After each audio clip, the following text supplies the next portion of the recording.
Allah there compares winds to horses. Horses, wild horses. Wild horses, the back of the mane of the horse is called urf. Okay? وَالْمُرْسَلَاتِ عُرْفًا means the back of the wild horse that has been let go. The back of the wild horse, he swears by the back of the wild horse that has been let go. Now, imagine when you're trying to tame a wild horse, it's not saddled. There's no rope on it. The only thing you can grab is what? The mane, the back of its neck.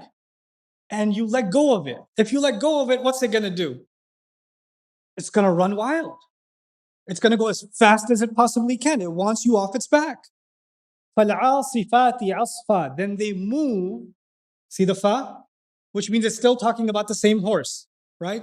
They move in a way that doesn't take anything into consideration. If there's a child in front of that horse, it's going to run over the child.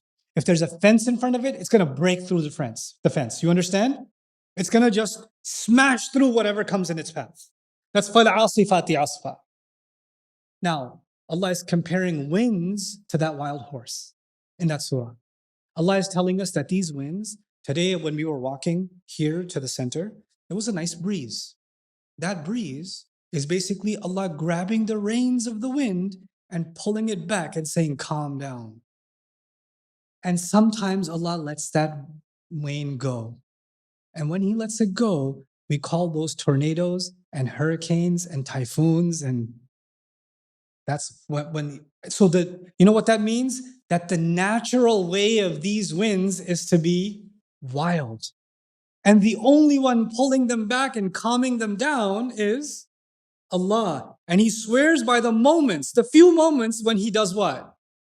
He lets them go, and when they move, they don't care about what's in their path.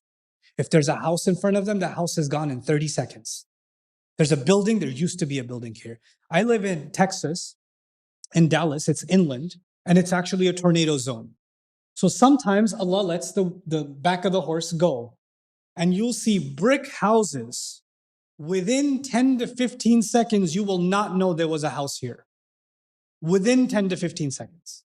Once it touches down, a bomb couldn't do what these winds do. It couldn't do what these winds do. It's unreal the kind of damage they can unleash. So that's what He's talking about, the destructive power of winds. And He's telling the people in Surah Al-Mursalat that He's talking to, He's telling them, listen, the only reason you're actually talking all this trash and insulting the Prophet and saying, oh, you're gonna come after us, you and what army? Allah says, the army you feel on your face every day.